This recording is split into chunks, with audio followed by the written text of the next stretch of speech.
Sample 1. I just want you to have a sample problem of this para you know what to do sa problem set. Okay. So a firm operates a single server maintenance storeroom where electrical repair persons check out needed spare parts. Single server.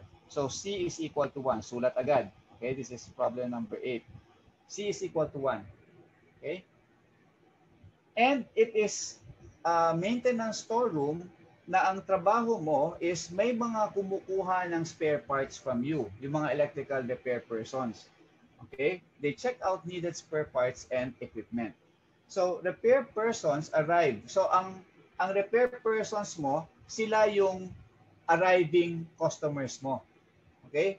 Yung mga repair persons, unlike the case 7 model, hindi sila yung servers.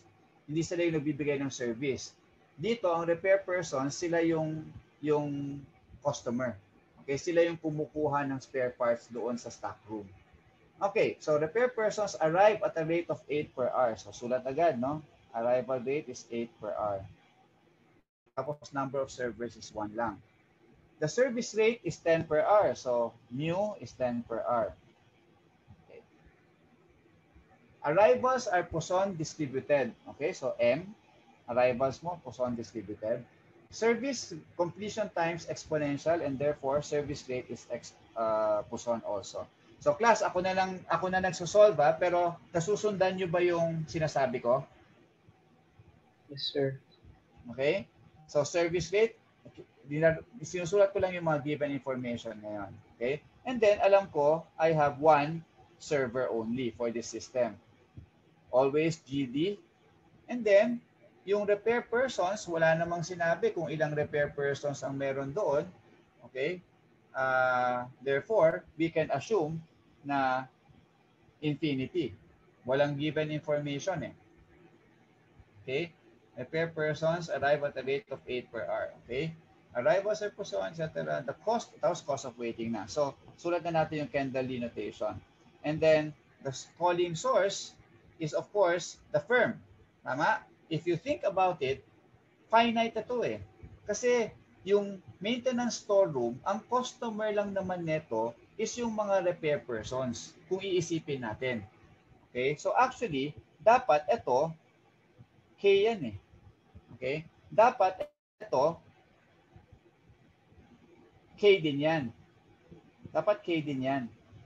Ang problem lang natin ngayon is the problem did not mention ilan ba ang repair persons na pwedeng mag-arrive or mag-demand ng service doon sa stock room. Hindi kasi given.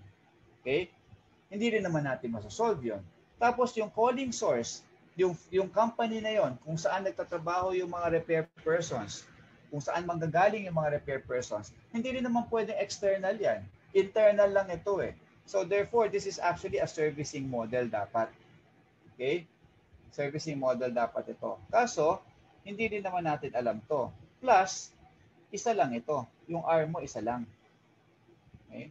So, therefore, with the limitation in the data that is provided for this problem, and kailangan kasi natin i-determine kung anong case siya, then it is best to assume that it is a case 1 problem.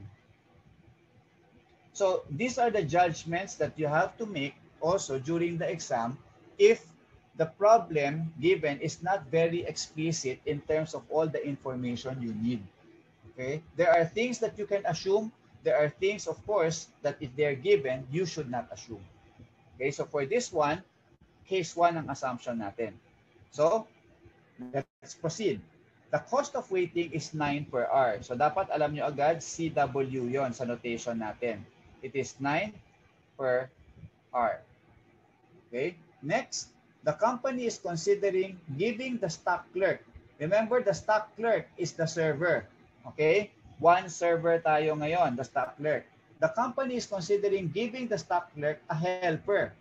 Okay? Hindi sinabi sa problem na the company is considering hiring another stock clerk. Okay? Ang sinabi lang, a helper. So yung helper does not necessarily equate to a stock clerk. Kaya, kahit na binigyan mo ng helper yan, MM1 system pa rin ang consideration natin. Hindi siya MM2 kasi hindi naman siya stock clerk, another stock clerk performing the same service. Okay? In other words, wala naman siyang sarili niyang window to serve customers. Kaya nga if ang clue nyo dyan is if you read on, ang sabi dito, it would increase the service rate. Siyempre, kapag may katulong ka, mas bibilis ka, di ba? And it would increase the service rate to 12 per hour. So, actually, dapat kapag kapag dalawang stock clerk yan, na may kanya-kanyang window yan to provide service, kung 10 per hour, ang assumption mo, dapat pagka dalawa yan, 20 per hour ang masaservice mo pag dalawang stock clerk, if it's an MM2 system. Pero, since the problem gives you that the additional help that's given is would increase the service rate to only 12 per hour, then it tells you that we should not consider an MM2 system for this problem. MM1 pa rin siya, may additional help lang. Is that clear? So your mu new, yung mu current ninyo is 10 per hour and your mu new is 12 per hour. So, ang tanong dito, another given no, is cost of the helper is 6 per hour.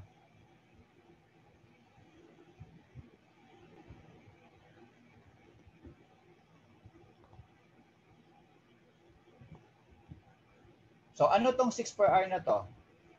Anong cost na to? SC o WC?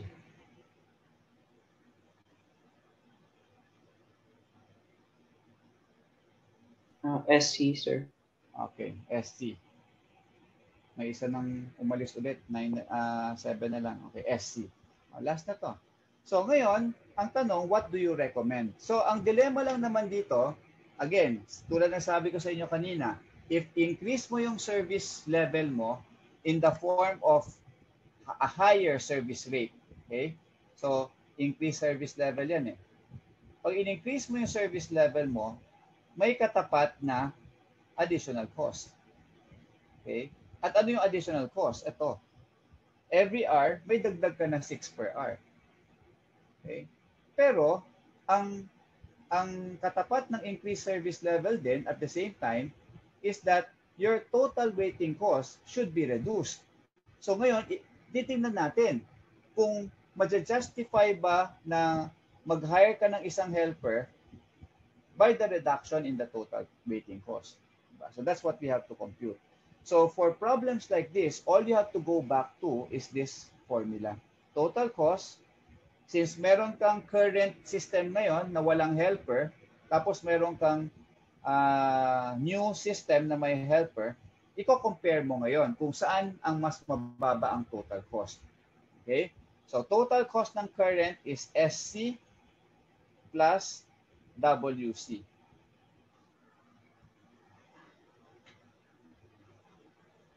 Okay, so how do we calculate now the total cost of current? So, yung current system ngayon, isa lang yung server. Okay, isa lang yung server. Ano yung cost per hour ng server na yun? Given ba sa problem?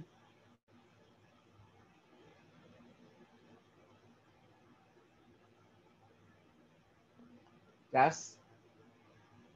Service cost kasi is yung cost of labor, cost of facility, cost of machines, cost of overhead. Meron bang given sa problem, current system, kung ano yung cost of providing service doon sa stock room?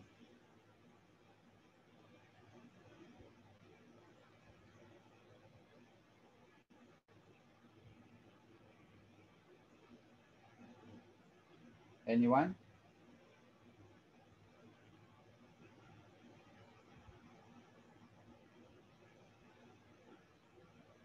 Class, may machine cost ka ba?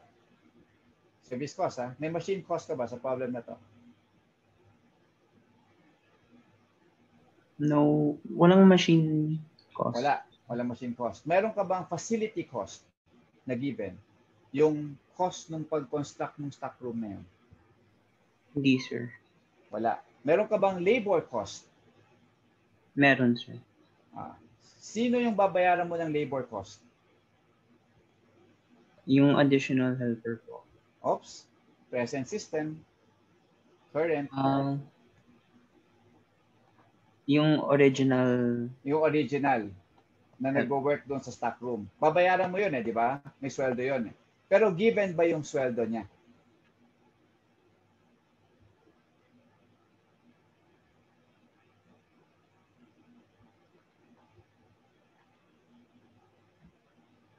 Given ba yung sweldo niya? No. Hindi given. Di ba?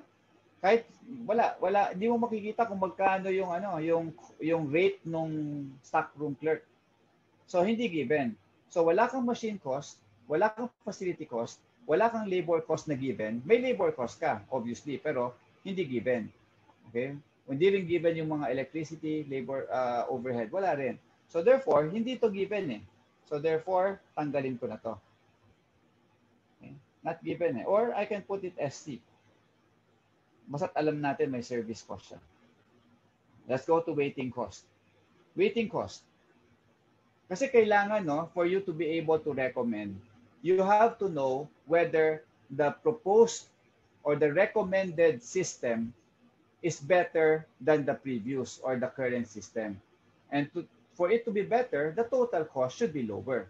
If the total cost is higher, then you stick with the current system. Ganun lang naman yung principle sa economics of weighting. Okay? So, weighting cost. Ano uli ang formula ng weighting cost? Dito, di ba? Ito. Ito lang lagi nyo tatandaan. L times CW. So, weighting cost is L times CW, which means that kailangan kong makompute yung L current. Okay? So, L current.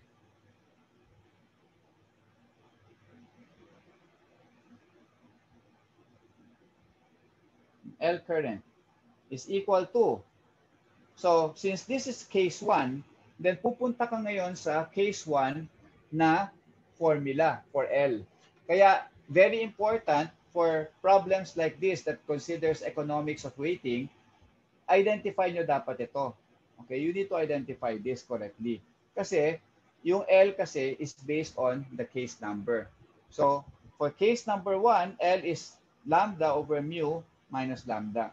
Since you know lambda, and it's 8 and the mu is 10 for the current system, 8 over 10 minus 8, that would give you an average number of repair person in the system, 4.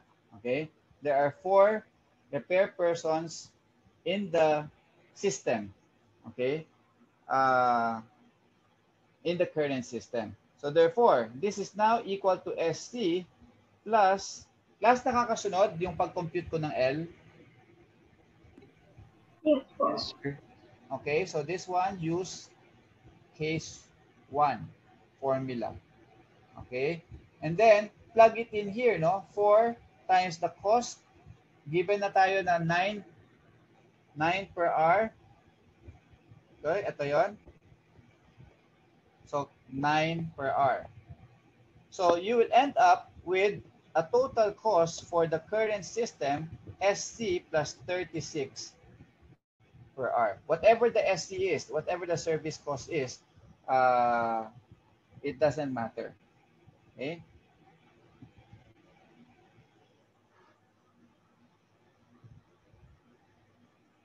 Oh, hindi to ang tinatanong, ha? Hindi yung total cost current ang tinatanong. Ang tinatanong, what will you recommend? Okay? So ngayon, kailangan ko ngayon i-compute yung total cost new. Ano ba nagbago? Ano ba nagbago? Ang nagbago lang naman is dadagdagan ng helper. Diba? Dadagdagan ng helper at may cost yun. Yun lang ang nagbago.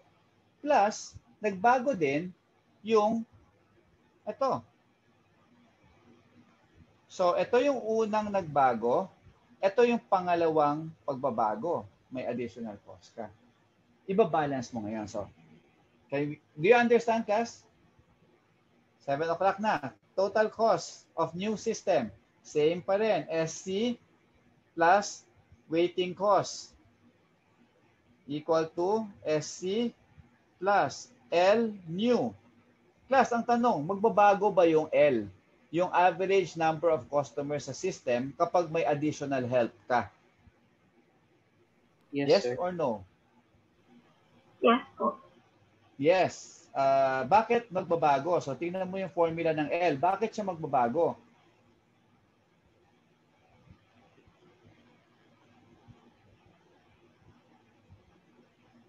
As I've said earlier, the helper does not change the queuing model from case 1 to case 2. The queuing model remains case 1. Okay, so use case 1 formula pa rin. And this will be, again, lambda over mu minus lambda.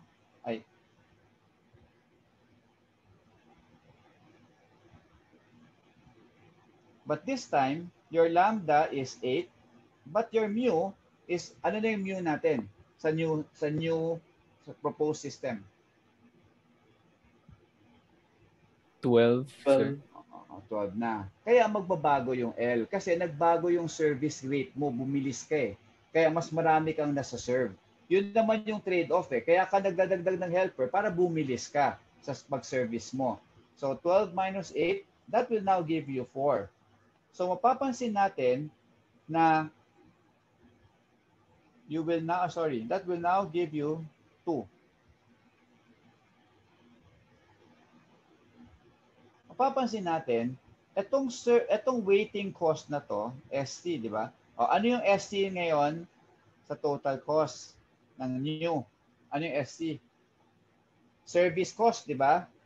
So, it will be ST nung service cost nung original stock clerk plus may additional service cost ka ba? Cost ng helper po. Yung helper. So, ito ngayon, 6 per hour. Ito ngayon would now be the new service cost. Okay? Yan yung new service cost mo. Yung where the SC is the service cost of the original stock clerk. Nandiyan pa rin naman siya sa new system eh. So therefore, ang total cost mo nadagdagan by 6 per hour. Yung total service cost mo nadagdagan ng 6 per hour. Of course, there's a faster way to solve this, no? Pero I'm just trying to explain para maintindihan nyo. Okay? Plus, yung L. Nasolve na natin yung L. It's 2 times 9 per hour. So, what happens to TC new? So, i-compare nyo na lang to.